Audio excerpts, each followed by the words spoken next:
Orient bell tiles studio से आप देख रहे हैं एबीपी न्यूज।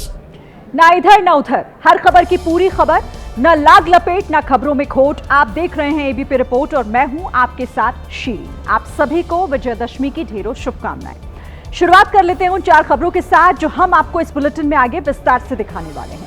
देखिए, देश में धूमधाम से बुराई पर अच्छाई की जीत का पर्व मनाया जा रहा है। जगह जगह रावण दहन का कार्यक्रम शुरू हो चुका है। दिल्ली में रावण दहन कार्यक्रम में शामिल होंगे पीएम मोदी। गोरखपुर की शोभा यात्रा में मुख्यमंत्री योगी आदित्यनाथ शामिल हुए हैं। तस्वीरें आगे आपको दिखाएंगे। बरेली हिंसा मामले में सनसनीखेज खुलासा हुआ है। दंगाइयों ने रची थी पुलिस वालों की हत्या की साजिश। एफआईआर में लिखा, आरोपी नदीम ने पुलिस पर हमले के लिए भड़काया। पीओके के कई हिस्सों में पाकिस्तान के खिलाफ प्रदर्शन में अब तक 18 लोगों की मौत हो चुकी है। मोबाइल और इंटरनेट सेवा बंद कर दी गई है। दुनिया भर में पाकिस्तान की बर्बरता का विरोध किया जा रहा है। और छत्तीसगढ़ के बालोद में भीषण सड़क हादसा हुआ। ट्रक से सीधे एक बेकाबू मोटरसाइकिल टकरा गई और हादसे में बाइक सवार की मौत हो गई है। तो तमाम खबरों पर हर एक तस्वीर आप तक हम पहुंचाएंगे। सबसे पहले छत्तीसगढ़ की, जहां बालोद से एक दिल दहला देने वाली घटना सामने आई। बेकाबू बाइक सवार सीधे ट्रक से जा भिड़ा, जिससे उसकी मौके पर मौत हो गई। हादसा इतना भीषण था कि देखने वालों का कलेजा कांप उठा।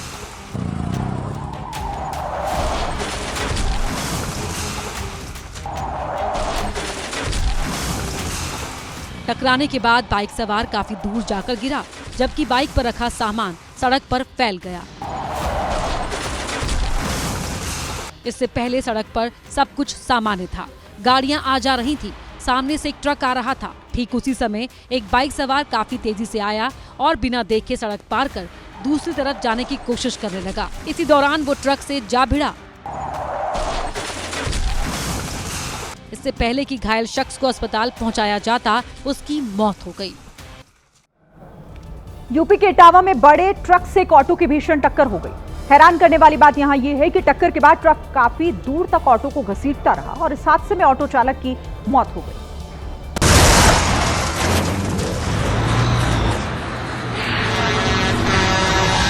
सुनसान सड़क पर ऑटो ट्रक की चपेट में आ गया। ऐसा लगा मानो ट्रक की लाइट से ऑटो चालक का बैलेंस बिगड़ा और वो ट्रक से टकरा गया।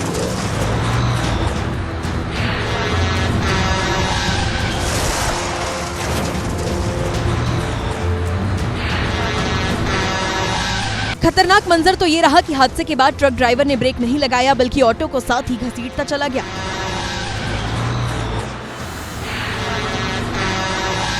उसी ऑटो में ऑटो चालक फंसा हुआ था। इस भीषण टक्कर में ऑटो ड्राइवर बुरी तरह घायल हो गया, जिसकी अस्पताल में मौत हो गई।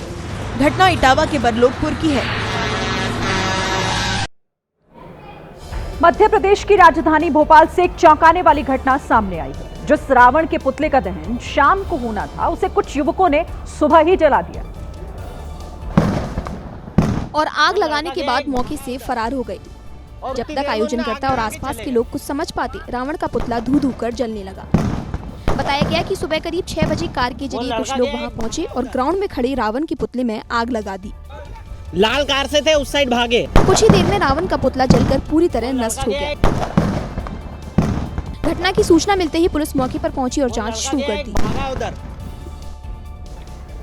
पंजाब के जालंधर में दशहरा ग्राउंड में उस समय अफरा तफरी मच गई जब रावण का पुतला अचानक से जमीन पर आ गिरा। एक शख्स मामूली रूप से घायल हो गया। ये हादसा तब हुआ जब कुछ लोग पुतले के पास खड़े होकर उसका वीडियो बना रहे थे और सेल्फी ले रहे थे। पुतला गिरते ही वहां पर अफरा तफरी मच गई। लोग शोर मचाते हुए वहां से भागने लगे। पुतले के पास खड़े हुए बाकी लोग तो वहां से दूर हट गए, लेकिन स्कूटर पर बैठा एक शख्स उसकी चपेट में आ गया। इसके बाद लोग दौड़े दौड़े पुतले के पास पहुंचे और उसके नीचे दबे स्कूटर सवार को बाहर निकाला। अच्छी बात यह रही कि इस हादसे में उसे गंभीर चोट नहीं आई। आंधी और हल्की बारिश के बाद यह हादसा हुआ। देश जब दशहरे के जश्न की तैयारियों में डूबा हुआ था, तब अलग अलग हिस्सों में हुई आंधी और बारिश की वजह से इसमें खलल डल गया। उत्तराखंड के रुद्रपुर में तो आंधी की वजह से पुतले गिर गए। पहले गिरा रावण का पुतला और फिर एक एक कर सभी पुतले जमीन पर गिर गए, जिस वजह से रावण, मेघनाथ और कुंभकर्ण के पुतले पूरी तरह से खराब हो गए। दोपहर के वक्त गांधी पार्क में दशहरा की तैयारी जोरों पर थी। लोग पार्क में लगे उन पुतलों का वीडियो बना रहे थे जिनको शाम के वक्त जलना था, लेकिन वो जलने से पहले ही आंधी से जमीन पर गिर गए। बता दें कि एक दिन पहले भी रुद्रपुर में बारिश से पुतले भीग गए थे, जिन्हें कमेटी ने किसी तरह जलाने के लिए तैयार किया था, लेकिन अब जमीन पर गिरने से पुतले पूरी तरह भीगकर पूरी तरह खराब हो गए। हमेशा सुर्खियों में रहने वाले अमेरिकी उद्योगपति एलॉन मस्क ने एक नया कीर्तिमान बना दिया है। फोर्ब्स मैगजीन के मुताबिक एलॉन मस्क दुनिया के पहले ऐसे शख्स बन गए हैं जिसकी संपत्ति $500 बिलियन यानी $500 बिलियन के पार पहुंच गई है। देखिए, फोर्ब्स के मुताबिक टेस्ला और स्पेस एक्स जैसी कंपनियों के मालिक एलॉन मस्क की कुल संपत्ति 1 अक्टूबर को $500 बिलियन के पार चली गई। भारतीय रुपए में अगर इसकी हम बात करें तो मस्क की कुल संपत्ति 41 लाख करोड़ रुपए से अधिक हो गई है। यह भारत के सबसे अमीर शख्स मुकेश अंबानी की कुल संपत्ति से 4 गुना और दूसरे अमीर शख्स गौतम अडानी की कुल संपत्ति से 5 गुना ज्यादा है। कंपनियों के शेयर्स में आए उछाल की वजह से मस्क की संपत्ति एक ही दिन में $7 बिलियन तक बढ़ गई है, जबकि इस साल अब तक एलॉन मस्क की संपत्ति में $38 बिलियन का इजाफा हुआ है। दुनिया के सबसे अमीर व्यक्तियों की लिस्ट में मस्क के बाद दूसरे नंबर पर आईटी कंपनी ऑरेकल के सीईओ लैरी एलिसन है, जिनकी कुल संपत्ति $350 बिलियन है। अब बात करते हैं विजय पर्व की। पूरे देश में, भारत में विजयदशमी का ये पर्व धूमधाम से मनाया जा रहा है। थोड़ी ही देर में पुतला दहन की तैयारियां कई जगहों पर हो रही हैं। हालांकि कई जगहों पर पुतला दहन शुरू भी हो चुका है। और कैसे बुराई पर अच्छाई के प्रतीक के तौर पर हर वर्ष इसी तरह हर्षोल्लास के साथ और एक संदेश के साथ ये विजयदशमी का त्योहार, जिसे हम दशहरा भी कहते हैं, इसे मनाया जाता है। और अब देखिए, भव्य तस्वीरें आनी भी शुरू हो गई हैं। पंचकुला की तस्वीरें इस वक्त, रावण, मेघनाथ और कुंभकर्ण के ये पुतले जो अभी इस तरीके से शान से खड़े हुए हैं, सीना तान कर खड़े हुए हैं और यही बुराई के प्रतीक के तौर पर खड़े हुए हैं, जो थोड़ी ही देर में धराशायी हो जाएंगे जब इन्हें जलाया जाएगा, जब इनका दहन होगा। पंचकुला की तस्वीरें हैं।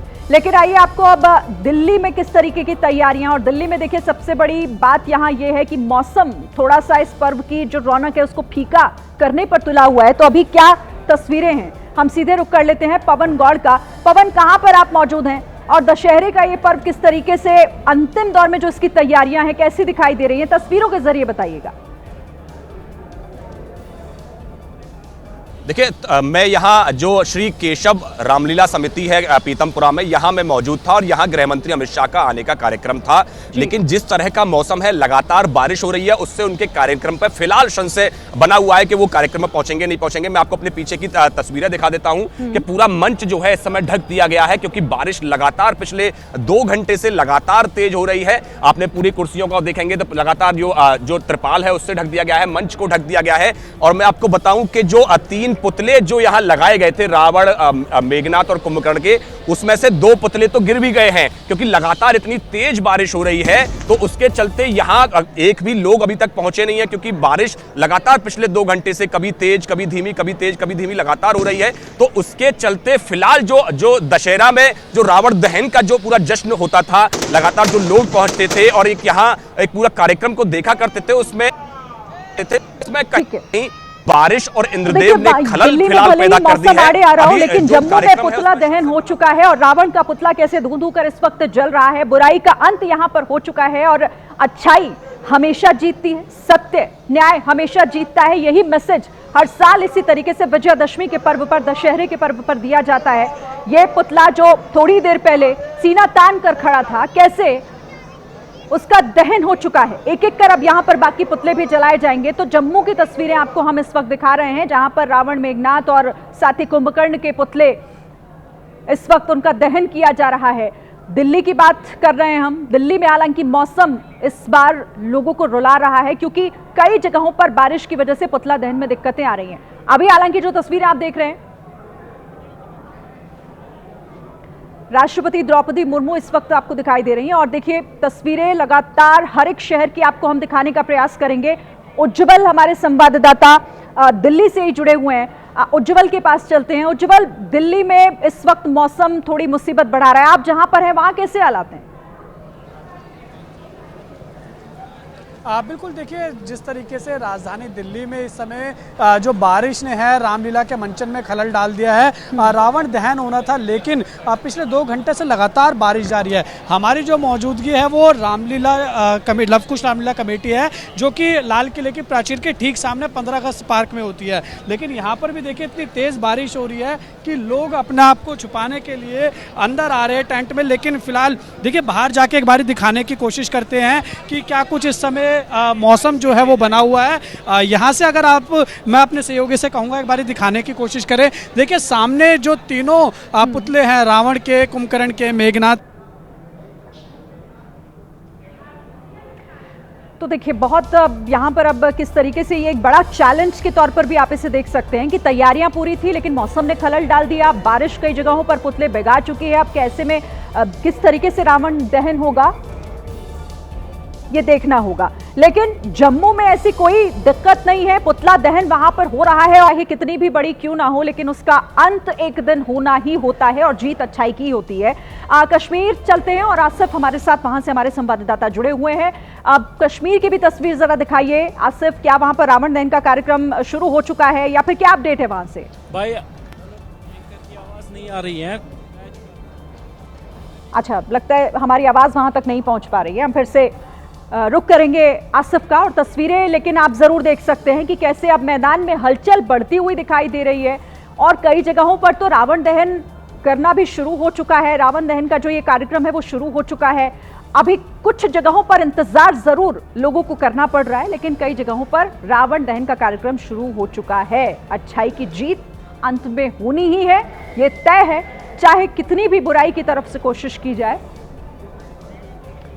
और जो अभी आप तस्वीरें देख रहे हैं ये उत्तराखंड के देहरादून की तस्वीरें हैं। देखिए अंधेरा हो चुका है और साथ ही वहां पर जलते हुए रावण के पुतले की तस्वीरें साफ दिखाई दे रही हैं। यहां पर रावण दहन हो चुका है और आसपास लोगों की भीड़ भी दिखाई दे रही है। कुछ और शहरों की तस्वीरें हम आपको दिखाएंगे, लगातार दिखा भी रहे हैं इन तस्वीरों के जरिए कि किस तरीके की तैयारियां और कैसा उत्साह। लखनऊ में अभी क्या चल रहा है, वहां कैसी तैयारियां हैं? विवेक राय हमारे साथ जुड़े हुए हैं। विवेक, देखिए आपको बता दूं, जो रावण दहन का यहाँ पर कार्यक्रम है वो 9 बजे होना है। पीछे की तस्वीर अगर आप देखिए तो रावण का पुतला यहाँ पर आपको दिखाई दे रहा है और इसके साथ साथ एक बड़ा मैसेज इस बार भी दिया गया है और जो मैसेज है वो विदेशी निर्भरता, नक्सलवाद और जातिवाद, ये चीज़ें खत्म हो, इनका समूल नाश हो। इसी मकसद के साथ, इसी मैसेज के साथ इस बार जो रावण का दहन है वो यहाँ पर होगा। हालांकि 9 बजे जो रावण का दहन होना है और उसके पहले 8 बजे से लगभग 1 घंटे तक जो आतिशबाजी है वो देखने को मिलेगी। मैं इस वक्त ऐशबाग के रामलीला ग्राउंड में हूँ। अपने आप में बड़ा ही फेमस रामलीला ग्राउंड है, क्योंकि ये कहा जाता है कि गोस्वामी तुलसीदास ने यहाँ से रामलीला के मंचन की शुरुआत करवाई थी और उसके बाद से ही यहाँ पर रामलीला का मंचन जो होता है, यानी कि लगभग 500 साल पुरानी जो परंपरा है वो यहाँ की है। यहाँ पर हर वर्ष रामलीला जो है वो होती है। इसके साथ साथ लखनऊ अपने आप में गंगा दमनी तहजीब के लिए जाना जाता है। आप बता दूं कि ये जो रामलीला ग्राउंड है इसके जस्ट सामने की तरफ में जरा तस्वीरें दिल्ली की दिखा दें, क्योंकि दिल्ली से अलग अलग जो तस्वीरें आ रही हैं, कई जगहों पर बारिश की वजह से खलल है, लेकिन ये दिल्ली के लवकुश रामलीला से ये तस्वीरें हैं जहां पर तीनों पुतले दिखाई दे रहे हैं। राष्ट्रपति द्रौपदी मुर्मू भी वहां पर दिखाई दे रही हैं और अब यहां पर रावण दहन का जो कार्यक्रम है वो बस शुरू हो ही रहा है। तो लवकुश रामलीला की ये तस्वीरें, दिल्ली से लाइव तस्वीरें हम आपको दिखा रहे हैं, जहां पर कैसे बुराई के तौर पर रावण का ये पुतला और साथ ही मेघनाथ और कुंभकर्ण, जिन्हें अब से थोड़ी ही देर में इनका दहन किया जाएगा। द्रौपदी मुर्मू साहब यहां पर दिखाई दे रही हैं। इस कार्यक्रम में वो मुख्य अतिथि के तौर पर शामिल हो रही हैं। कई दूसरी जगहों पर हालांकि ये कार्यक्रम थोड़ा डिले हो रहा है उसमें, लेकिन यहां शायद मौसम साफ है, जिस वजह से अभी तक तो स्थिति सामान्य नजर आ रही है। आइए एक बार फिर से कश्मीर लिए चलते हैं आपको और आसिफ का रुख करते हैं। आसिफ, जरा तस्वीरें दिखाइए, कश्मीर में कैसे इस वक्त क्या कुछ वहां पर तस्वीरें हैं, क्या हो रहा है, तैयारियां कैसी हैं? बिल्कुल शिरीन, यहाँ पे जो रावण, मेघनाथ और कुंभकर्ण के पुतलों का जलाने का सिलसिला शुरू हो चुका है एक पुतले को जलाया गया है, जबकि सीआरपीएफ की तरफ से एक और जो यहाँ पे उनकी तरफ से पुतला जाया गया था वो जल रहा है। अब देख सकते हैं कि बड़ी संख्या में लोग जो है इस रावण दहन को यहाँ पे देख रहे हैं और अब इंतजार कर रहे हैं कि कब कुंभकर्ण और रावण का जो पुतला है वो दहन होगा। इस समय जो लगातार जो है यहाँ पे पटाखों की आवाज सुनाई दे रही है और देख सकते हैं कि सभी लोग जो है यहाँ पे अपने कैमरा में इस दृश्य को कवर कर रहे हैं, जिनमें सुरक्षा कर्मी भी हैं, आम लोग भी हैं, जो हिंदू समुदाय के लोग हैं, मुस्लिम समुदाय के लोग हैं। और अब देखिए कि अब जो है यहाँ पे एक और पुतले का दहन होने वाला है। अब से थोड़ी देर में आप देख सकते हैं कि जो राम और आप मैं चाहूंगी कि ये तस्वीरें आप जरा दिखाइएगा कि कश्मीर में कैसे रावण दहन हो रहा है। एक बार तस्वीरें जरा फिर से दिखाइए हमारे दर्शकों को। बिल्कुल, देखिए जो राम और लक्ष्मण के प्रतीक बने हुए दो छोटे बच्चे हैं वो अब कुंभकर्ण के जो पुतले की तरफ जा रहे हैं और यहाँ पे अब जो है दूसरे जो पुतला यानी मेघनाथ के बाद कुंभकर्ण का पुतला है अब दहन होने वाला है। अब से थोड़ी देर में इसमें तीर मारकर आग लगा दी जाएगी और जिसके बाद केवल जो है रावण का पुतला जो है यहाँ पे दहन होगा। आप देख सकते हैं कि जो बच्चे राम और लक्ष्मण के प्रतीक बनकर यहाँ पे आए हुए हैं वो पुतले के सामने खड़े हैं और अब तीर मारकर इसमें आग लगाएंगे। उसके पीछे एक और पुतला लगाया गया था, वो सीआरपीएफ की तरफ से लगाया गया था, उसमें वो रावण का पुतला था, उसको आग लगा दी गई है, वो दहन हो चुका है।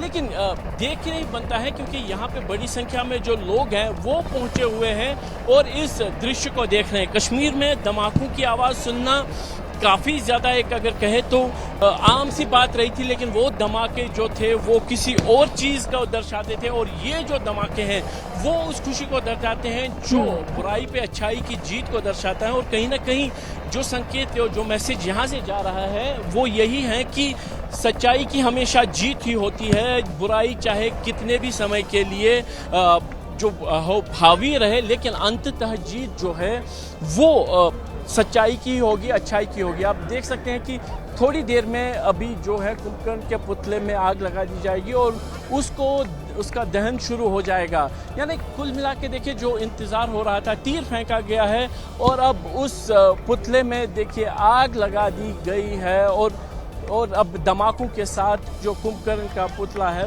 वो जलना शुरू हो गया है। देखिए थोड़ी देर में ही यहाँ पे अब तेज़ धमाकों की आवाज़ सुनाई देगी जो कि यहाँ पे उस पुतले के दहन के साथ ही समाप्त हो गया। आप देख सकते हैं कि आग लगनी शुरू हो गई है और ये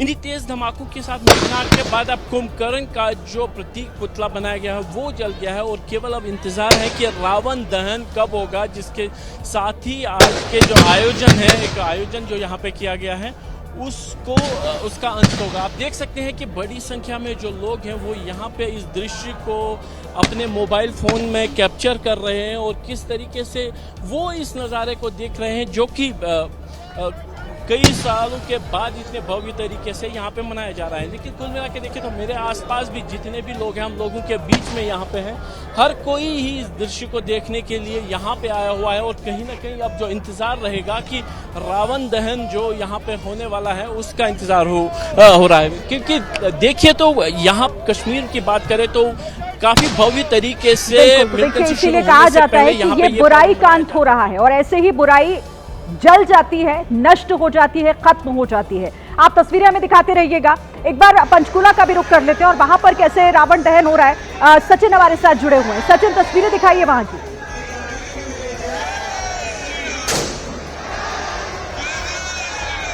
अच्छा, पंचकूला से तस्वीरें आ रही हैं, हम सचिन का रुख करेंगे, लेकिन जरा उससे पहले आप ये तस्वीरें देख लीजिए वहां पर किस तरीके से रावण दहन किया जा रहा है और आसपास आप देखिए लोगों का हुजूम किस तरह वहां पर जुटे हुए हैं ये तमाम लोग रावण दहन को देखने के लिए, विजयदशमी के पर्व में शामिल होने के लिए।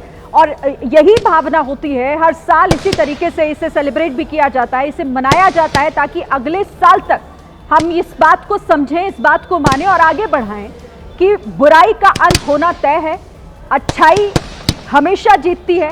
समय भले ही उसमें थोड़ा लग सकता है, लेकिन अंत में जीतना सत्य को ही है। दो अलग अलग जगहों की ये तस्वीरें हैं, जहां एक तरफ पंचकूला की तस्वीरें आप देख रहे हैं और दूसरी तस्वीर में भी आप देख रहे हैं ये दिल्ली के लवकुश रामलीला से ये तस्वीरें आ रही हैं, जहां पर मुख्य अतिथि के तौर पर राष्ट्रपति द्रौपदी मुर्मू वहां पर हैं और वहां पर भी अब रावण दहन की जो ये प्रक्रिया है वो शुरू हो चुकी है। तो विजयदशमी पर देश भर में अब रावण के पुतले का दहन किया जा रहा है। अलग अलग जगहों पर शुरू हो चुका है ये कार्यक्रम। जिन रावण को कई कई फीट लंबे रावण जो महीनों भर से तैयार किए जाते हैं और आज उन्हें प्रतीकात्मक एक तीर से किस तरीके से नष्ट कर दिया जाता है, कैसे जल उठता है और धमाकों की आवाज के साथ उस रावण का दहन किया जाता है, यही संदेश दिया जाता है कि देखिए बुराई कुछ इसी तरीके से चल रही है। हमारे साथ स्टूडियो में खास मेहमान भी हैं, आचार्य राज मिश्रा जी। मैं आपके पास आती हूं, हम इन तस्वीरों के आपके माध्यम से समझेंगे, लेकिन उससे पहले जरा एक बार भोपाल लिए चलते हैं अपने दर्शकों को और देखते हैं अंबुज वहां से कैसी तस्वीरें दिखाएंगे। अंबुज, सीताराम जी आप बैठेंगे नहीं? जी बिल्कुल, मैं भोपाल के टीटी नगर के दशहरा मैदान में मौजूद हूं और यहां पर भी लोग इकट्ठे होने शुरू हो गए हैं और आप देख सकते हैं कि किस तरीके से विशाल जो पुतले बनाए गए हैं, रावण हो, कुंभकर्ण हो और मेघनाथ हो, तीनों यहां पर मौजूद हैं और अब से थोड़ी देर के बाद भगवान राम इन्हें जो है इन पुतलों का दहन करेंगे। संदेश वही कि चाहे जो बुराई है वो कितनी भी बड़ी क्यों ना हो, जो अभी आप बात कह रही थी कि इतने विशाल पुतले बनाए जाते हैं, वो पुतले विशाल इसलिए बनाए जाते हैं कि कहीं ना कहीं एक संदेश ये भी होता है कि चाहे बुराई कितनी भी बड़ी क्यों ना हो, लेकिन सच्चाई की जीत एक न एक दिन होती जरूर है। तो उसी बुराई पर सच्चाई की, सत्य की जीत का प्रतीक ये विजयदशमी का दिन होता है, जिस दिन रावण के पुतलों का दहन किया जाता है। समाज की भी तमाम बुराइयों को नष्ट करने का इसी तरीके से, इसी के प्रतीक के तौर में इसे देखा जाता है। इसीलिए साल दर साल ये रावण के पुतले जलाए जाते हैं और यही संदेश हर साल ये जो विजयदशमी का त्यौहार है वो लेकर के आता है कि कितनी भी बड़ी बुराई हो, कितना भी बड़ा असत्य हो, लेकिन सत्य के सामने वो टिक नहीं सकता है। एक दिन ज़रूर आता है जब असत्य की हार होती है और कहते भी हैं कि घनघोर अंधेरा क्यों ना हो, अगर एक भी दीपक जल रहा है तो वहाँ पर जो अस्तित्व है उजाले का वो हमेशा रहता है। उसी तरीके से रामायण भी बताती है कि किस तरीके से भगवान राम जो कि सामान्य मनुष्य के बिल्कुल, और यही बिल्कुल जो संदेश जिसका जिक्र आप यहाँ कर रहे हैं, ये मैं राज मिश्रा जी आपसे आचार्य जी समझना चाहूंगी। यही मैसेज, यही तस्वीरें बता रही हैं कि सत्य ही जीतता है अंत में, असत्य कितना ही बड़ा क्यों ना हो, अंत तो तय है। इसमें बिल्कुल इस बात में कोई दो राय नहीं है कि अगर जीवन में यही भगवान राम ने एक सुंदर संदेश भी दिया है कि यदि आप सत्य के साथ रहते हैं, यदि आपको अपने आप पर भरोसा है, तो आप निश्चित रूप से अपने जीवन में विजय को प्राप्त कर सकते हैं। अगर रावण और राम जी में देखा जाए तो बहुत सारी ऐसी चीजें, रावण साधारण व्यक्ति नहीं है, इस बात को ध्यान रखिएगा। श्री रामचरितमानस के अकॉर्डिंग अगर आप लंका कांड उठा करके पढ़ेंगे तो लंका कांड में रावण बहुत साफ शब्दों में कहता है, गोस्वामी तुलसीदास जी ने लिखा कि चलत दशानन डोलत धरणी, जब वो चलता था तो धरती डोलती थी। मतलब इतना साधारण मतलब व्यक्ति नहीं होगा जिसके चलने से धरती का आपत्ति हो। चढ़त मत गज इम लघु तरणी, जिस प्रकार हाथी के चलने से कोई साधारण चीज हिलना प्रारंभ कर दे, उस प्रकार रावण के चलने से धरती हिलती थी। श्री रामचरितमानस के अंतर्गत रावण कहता है कि दिग्पालन में नीर भरावा और भूप सुजस खल मोह सुनावा, मैं तो देवताओं से पानी भरवाता हूं। रावण के पास इतनी ताकत थी।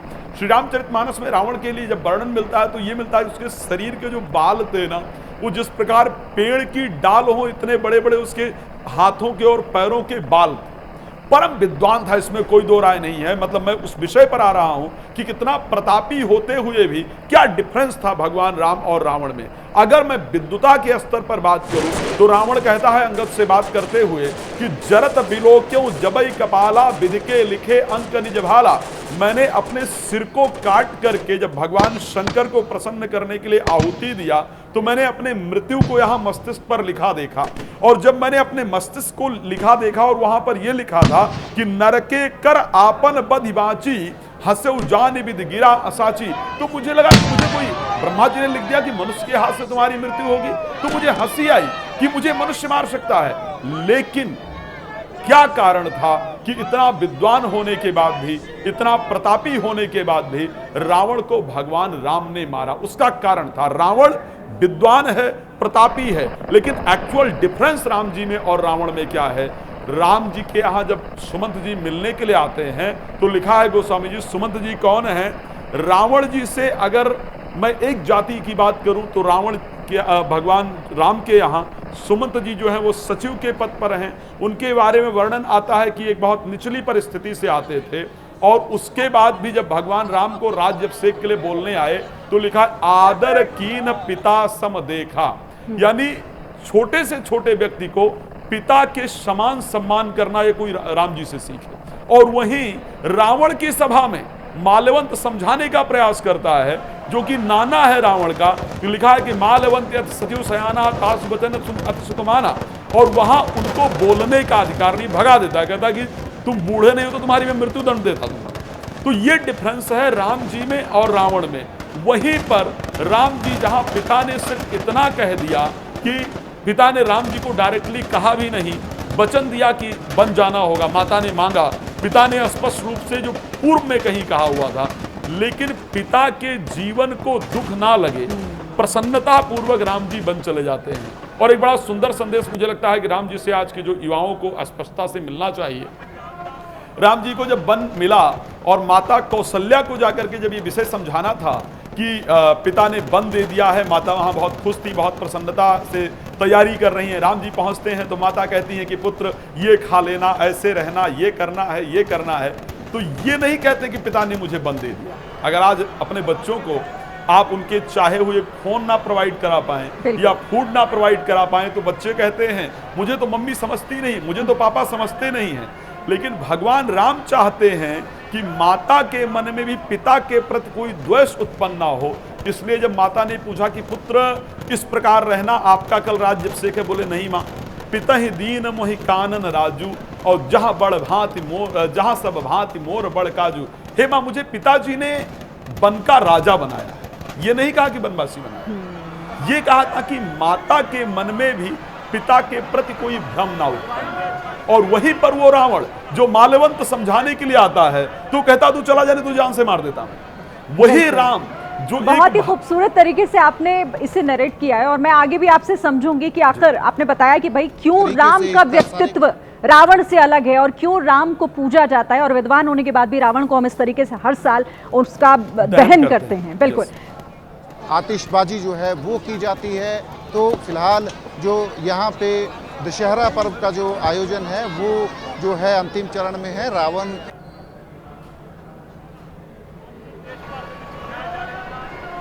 देखिए, लुधियाना से भी तस्वीरें आ रही हैं, कैसे बुराई का प्रतीक रावण वहां पर जलाया जा रहा है। दो तस्वीरें हैं अलग अलग, पंचकुला, दूसरी लुधियाना।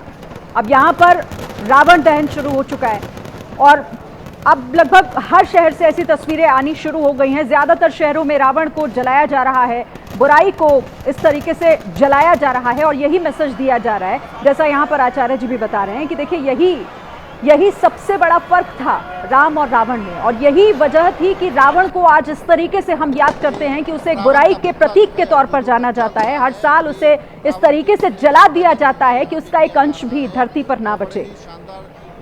हम दिल्ली आपको लिए चलते हैं। रवकुश रामलीला मैदान कमेटी की तरफ से जो रामलीला का आयोजन किया गया और वहां पर कैसे रावण दहन का ये कार्यक्रम हो रहा है। उज्जवल हमारे साथ जुड़े हुए हैं। उज्जवल, मैं चाहूंगी आप सीधी तस्वीरें हमारे दर्शकों को दिखाइए वहां से।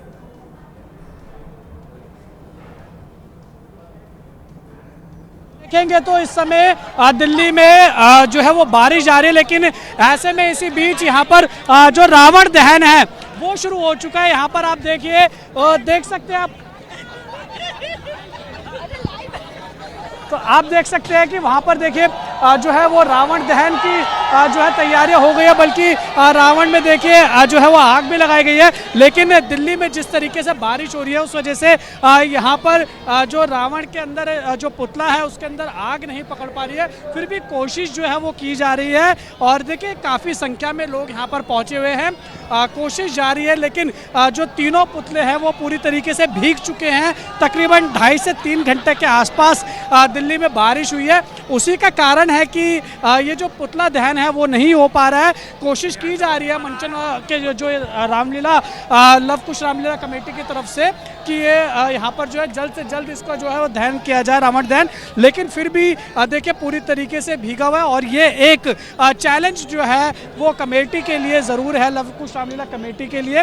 अब से कुछ देर पहले जो मंचन है वो यहाँ पर पूरा हुआ है और बड़े दिलचस्प तरीके से यहाँ पर जो है मंचन हुआ है, क्योंकि देखिए बारिश हो रही थी तो साउंड सिस्टम पूरा रोक दिया गया यहाँ पर। उसके बाद नेचुरल आवाज़ से यहाँ पर नेचुरल तरीके से ही आप ये कह सकते हैं कि बिना लाउड सिस्टम्स के यहाँ पर पूरा मंचन जो है वो कराया गया है। एक बारी मैं अपने सहयोगी से कहूँगा कि ये जो मंचन यहाँ पर हो रहा है वो दिखाने की कोशिश करें। देखिए काफ़ी अलग तरीके से यहाँ पर हो रहा है। पहली बारी हम लव कुश रामलीला में ऐसी तस्वीर देख रहे हैं, क्योंकि भव्य तरीके से यहाँ पर होता है, लेकिन बारिश जिस तरीके से यहाँ पर हुई है वो कारण हुआ है कि पूरी लाइटें बंद कर दी गई है, स्क्रीन यहाँ जो बड़ी लगाई गई थी वो पूरी बंद कर दी गई है, साउंड सिस्टम AI टेक्निक का जो इस्तेमाल होना था, 8D टेक्निक का इस्तेमाल होना था, जैसे कि अर्जुन कुमार जो के प्रधान है उन्होंने बताया था, लेकिन बारिश के चलते इसको पूरा रोक दिया गया है। और आप देख सकते हैं अभी भी मंचन जो है वो जारी है। आप देखिए सामने जो है वो टेलीविजन स्क्रीन पर दर्शक अपने देख रहे हैं, बिल्कुल अलग तरीके से मंचन हो रहा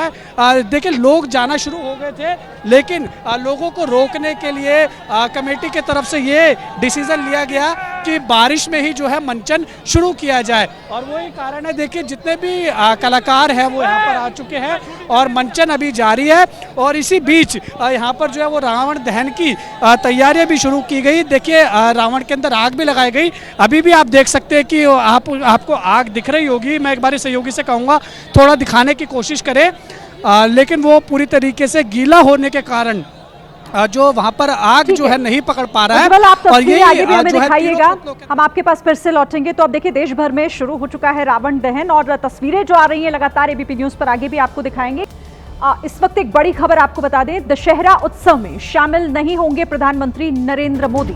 बारिश की वजह से प्रधानमंत्री का ये कार्यक्रम जो रद्द करना पड़ा है, तो लगातार दिल्ली में जिस तरीके से बारिश हो रही है रुक रुक के, उसकी वजह से इस कार्यक्रम में भी खलल पड़ा है। दशहरा उत्सव में जहां प्रधानमंत्री को शामिल होना था, लेकिन इस बार बारिश की वजह से वो वहां नहीं जा पाएंगे, उनके कार्यक्रम को रद्द कर दिया गया है।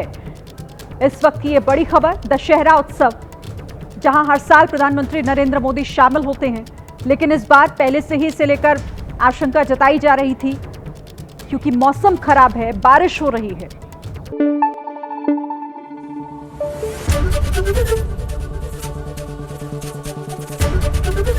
एबीपी न्यूज आपको रखे आगे।